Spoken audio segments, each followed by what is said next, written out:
Hi guys, here's our second video for our Sponsor Me page. Today we'll be talking about camera, sound and editing, the technical and the creative. Hi guys, I'm the director of photography. I have a few other guys on board as well. I have Josh, who's our gaffer. I have Joe, who's our focus puller. Our visual style consists of two main points. First thing would be is that we don't want any handheld shaky camera movements. We'll try to have steady shots to get our audience fully immersed into the film. Second thing would be we want to have quite a few long takes, which we believe that will help us to create bigger dramatic effect and more tension, not only our audience, but for the actors as well. We'll be using Arri Alexa camera, which obviously is gonna let the image look very nice.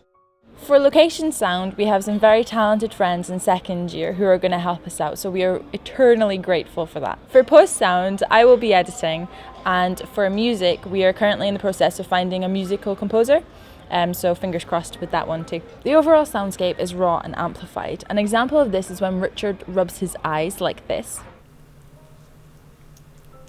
And in the sound, we will hear the sort of squelching sound that your eyes make when you do that. So obviously this isn't a natural thing to hear, and it's quite an uncomfortable thing to hear, and that's pretty much what we're going for with the soundscape. It's also going to be harsh and unnatural to match the whole film. Our figure of death is still in development at the moment, and so is the unnatural sound of death that we will hear at certain parts of the film. However, there are certain things about him that we kind of have an idea of where we're going with so far. Because death is the absence of life, essentially, he's not going to have a sound. We're just going to give him the absence of sound. So not so much silence, because that is atmosphere and is something else as well. This will be more sort of like if you were in space. There is no sound. So it will just give that uncomfortable feel to it. When we hear him breathing through some parts, he will only ever breathe in because all he does is take, so he'll never breathe out. And when he moves, there's going to be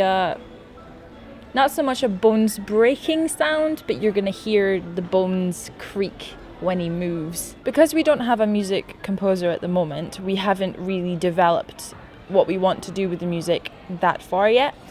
But overall, we do know what we want from it. We want a sort of simplistic yet powerful sound, so mostly piano and never like a full orchestra or anything. We want the music to be lovely to listen to, but also have an eerie feel to it as well, just to give the overall feeling that something just isn't right.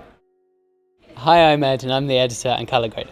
The editing will match the filming style and will allow us to get inside Samantha's head and know what she is feeling. For instance, as she's growing suspicious of Richard, the edit will express her feelings towards him when he is around. This will be done with a quickened pace and a focus on the tension between the two characters. Because the film is subjective to Samantha, and she herself cannot tell the difference between dream and reality, neither can we as the audience. This will be done through the editing, as we will cut between the two seamlessly. The colour palette of the film will be dark and desaturated to reflect Samantha's psychological mindset.